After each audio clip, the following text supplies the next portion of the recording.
Hi guys, ನಮಸ್ಕಾರ ಎಲ್ಲರಿಗೂ. ನೋಡ್ರಿ, ಇವತ್ತು ನಮ್ದು 3ನೇ ದಿನ ಸಕಲೇಶ್ಪುರದೊಳಗೆ. ನಾವು ಇವತ್ತು ಎಲ್ಲಿಂದ ಚೆಕ್ಔಟ್ ಮಾಡಾಕತ್ತೇವಿ. ನೋಡ್ರಿ, ಎಲ್ಲ ಬ್ಯಾಗ್ ಪ್ಯಾಕ್ ಮಾಡ್ಕೊಂಡು ರೆಡಿಯಾಗಿ ಹೊಂಟೇವಿ. ಹೋಗೋ ಟೈಮ್ದೊಳಗೆ ಸಾನಿ ಸ್ವಿಮ್ಮಿಂಗ್ ಮಾಡ್ತೀನಿ ಅಂತ ಕಸ ಅಳ್ಕೊ ಅಂತ ಹೊಂಟಿದಳು ಮನೆಗೆ. ಮತ್ತು ನಾವು ಇವತ್ತು ಬೆಂಗಳೂರಿಗೆ ರಿಟರ್ನ್ ಹೊಂಟಿದ್ದೇವೆ. ನಾವು ಹೋಗುವಾಗ ಒಂದು ಪ್ಲೇಸ್ ಐತಿ, ಅದನ್ನು ನೋಡ್ಕೊಂಡು ಹೋಗ್ಬೇಕಂತ ಪ್ಲ್ಯಾನ್ ಐತಿ. ನೋಡೋಣ ಅದು ಯಾವುದು ಏನು ಅನ್ನೋದನ್ನು ನಾನು ನಿಮ್ಗೆ ಅಲ್ಲಿ ಹೋಗಿ ತೋರಿಸ್ಕೊಡ್ತೀನಿ. ಜೈ ಬಜರಂಗ್ ಬಲಿ. ನಮ್ಮ ಪ್ರಯಾಣ ಈಗ ಬೆಂಗಳೂರು ಕಡೆ ಸ್ಟಾರ್ಟ್ ಆಗೈತಿ. ನಾವು ಬೆಂಗಳೂರಿಗೆ ಹೋಗುವಾಗ ಹಂಗೆ ಹಾಸನ ಕಡೆ ಹೋಗಿ ಒಂದು ಸೀಗೆ ಗುಡ್ಡ ಅಂತ ಒಂದು ಪ್ಲೇಸ್ ಐತಿ, ಅದನ್ನು ನೋಡ್ಕೊಂಡು ಕೆಲಸ ಬೆಂಗಳೂರು ಕಡೆ ನಮ್ಮ ಜರ್ನಿನ ಮತ್ತೆ ಸ್ಟಾರ್ಟ್ ಮಾಡ್ತೀವಿ.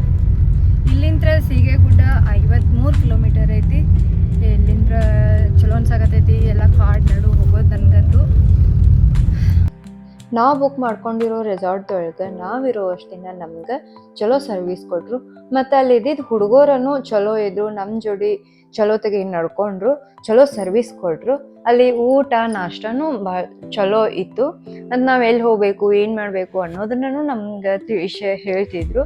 ಲಾಸ್ಟಿಗೆ ನಮ್ಮ ಸಣ್ಣಿನ ಜೋಡಿ ಚಲೋ ಫ್ರೆಂಡ್ಶಿಪ್ ಆಯಿತು. ಆಕಿನ ಜೊತೆ ಆಟನೂ ಆಡ್ತಿದ್ರು, ಆಕಿನ ಬಗ್ಗೆ ಕೇರನೂ ಮಾಡ್ತಿದ್ರು. ಮತ್ತು ನಾವು ಏನಾರ ಕೇಳಿದ್ವು ಅಂದ್ರೆ ಅದನ್ನು ಪಟ್ ಅಂತೇಳಿ ಕೊಡ್ತಿದ್ರು, ತಂದು ಆ ಕೆಲಸ ಮಾಡಿಕೊಡ್ತಿದ್ರು. ಒಂಥರ ಕ್ವಿಕ್ ಸರ್ವಿಸ್ ಅಂತಲೂ ಹೇಳ್ಬೋದು. ಒಟ್ಟಿನೆಲ್ಲ ಈ ರೆಸಾರ್ಟ್ ಚಲೋ ಇತ್ತು. ನಾವು ಫೈನಲ್ ಆಗಿ ಹಾಸನದೊಳಗಿರೋ ಹಸಿರು ಗುಡ್ಡಗಳ ನಡುವಿರೋ ಒಂದು ಅದ್ಭುತವಾದ ಜಾಗ ಆದಂಥ ಒಂದು ಸೀಗೆ ಗುಡ್ಡಕ್ಕೆ ಮುಟ್ಟಿದ್ದು. ಈ ಗುಡ್ಡ ಸಿದ್ದೇಶ್ವರ ಗುಡ್ಡ ಅಂತ ಹೇಳನು ಉಲ್ಲೇಖ ಆಗೈತಿ. ಮತ್ತು ಈ ಗುಡ್ಡಕ್ಕೆ ಈ ಹೆಸರು ಬರಾಕ ಒಂದು ಕಾರಣ ಐತಿ. ಅದು ಇಲ್ಲಿರೋ ಜನಗಳ ನಂಬಿಕೆ, ಈ ಊರಾಗಿರುವಂಥ ಜನಗಳ ನಂಬಿಕೆ. ಅದೇನಪ್ಪ ಅಂತಂದ್ರೆ, ಕಾಶಿಯಿಂದ ಶಿವ ಬರ್ಬೇಕಾದ್ರೆ ಈ ಸಿದ್ದೇಶ್ವರ ಲಿಂಗವನ್ನ ಇಲ್ಲಿ ಬಿಟ್ಟಿದ್ರಂತ. ಅದಕ್ಕೆ ಆ ಸಿದ್ದೇಶ್ವರ ಲಿಂಗ ಏನಿತ್ತು ಅದ ಈ ದೊಡ್ಡ ಗುಡ್ಡ ಆಗಿ ಪರಿವರ್ತನೆ ಆಗೈತಂತ. ಸೊ ಅದಕ್ಕಾಗಿ ಈ ಗುಡ್ಡಕ್ಕೆ ಸಿದ್ದೇಶ್ವರ ಗುಡ್ಡ ಅಂತ ಹೇಳನು ಕರೀತಾರು ಅನ್ನೋದು ಇಲ್ಲಿ ಜನಗಳ ಒಂದು ನಂಬಿಕೆ ಐತಿ. ಅದರ ಸಲುವಾಗಿನ ಇಲ್ಲೇ ಶಿವನ ಸಿದ್ದೇಶ್ವರನ ರೂಪದೊಳಗ ಪೂಜಿಸ್ತಾರು. ಮತ್ತು ಇಲ್ಲಿ ಬಂತಂದ್ರೆ ನಮಗೆ ಮನಸ್ಸಿಗೆ ಶಾಂತಿ ಸಮಾಧಾನ ಎಲ್ಲ ಸಿಗ್ತೈತಿ. ಸುತ್ತ ಕಡೆ ಹಿಂಗೆ ಒಂದ್ಸಲ ಕಣ್ಣು ಹಾಸಿದ್ವು ಅಂದ್ರೆ ಹಸಿರು ಕಾಣಿಸ್ತೈತಿ, ಗುಡ್ಡಗಳನ್ನ ಕಾಣಿಸ್ತಾವ.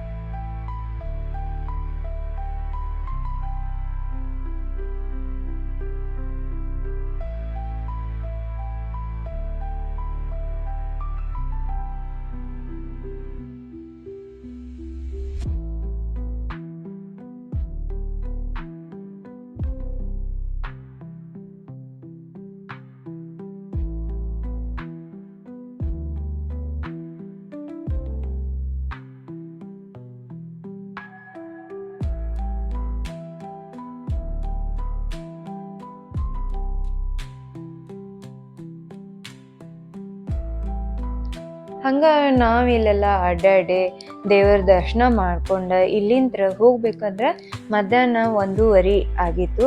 ಅಲ್ಲಿಂದ ಸ್ವಲ್ಪ ನಾವು ರಿಟರ್ನ್ ಬೆಂಗಳೂರು ಹೋಗೋ ಹಾದಿ ಒಳಗೆ ಒಂದು ಸಣ್ಣ ಕಟ್ಟಿಗತ್ತೆ ಇತ್ತು. ಅಲ್ಲಿ ಬಂದು ಕುಂತ ನಾವು ಸ್ವಲ್ಪ ಸ್ನ್ಯಾಕ್ಸ್ ತೊಗೊಂಡು ಬಂದಿತ್ತು, ಅದನ್ನು ಕುಂತ ತಿಂದು.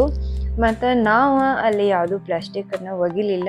ನೀವು ಯಾರೋ ಹಿಂಗೆ ಹೊರಗೆ ಹೋದಾಗ ಪ್ಲಾಸ್ಟಿಕ್ ಪೇಪರ್ನ ಒಗ್ಯಕ್ಕೆ ಹೋಗ್ಬೇಡ್ರಿ. ನಿಮ್ಮಂತಕನ್ನ ಇಟ್ಕೊಂಡು ಹೋಗಿ ಮನೆಯೊಳಗೆ ಡಸ್ಟ್ಬಿನ್ದೊಳಗೆ ಹಾಕ್ರಿ. ಯಾಕಂದ್ರೆ ನಮ್ಮ ಪರಿಸರನ ನಾವು ಸ್ವಚ್ಛ ಇಟ್ಕೋಬೇಕು. ಸೊ ಅದಕ್ಕಾಗಿ ಸ್ವಚ್ಛತೆಯನ್ನು ಕಾಪಾಡ್ರಿ ಅಂತ ಹೇಳ್ಕೊಂತ ನಮ್ದು ಇವತ್ತಿನ ಈ ವ್ಲಾಗ್ನ ನಾನು ಮುಗಿಸಾಕತ್ತೇನಿ. ಟಾಟಾ, ಬಾಯ್, ಟೇಕ್ ಕೇರ್. ಮತ್ತು ನಮ್ಮ ವಿಡಿಯೋನ ನೋಡ್ರಿ, ಲೈಕ್ ಮಾಡಿರಿ, ಶೇರ್ ಮಾಡಿರಿ, ಮತ್ತು ನಮ್ಮ ಚಾನಲ್ನ ಸಬ್ಸ್ಕ್ರೈಬ್ ಮಾಡಿರಿ.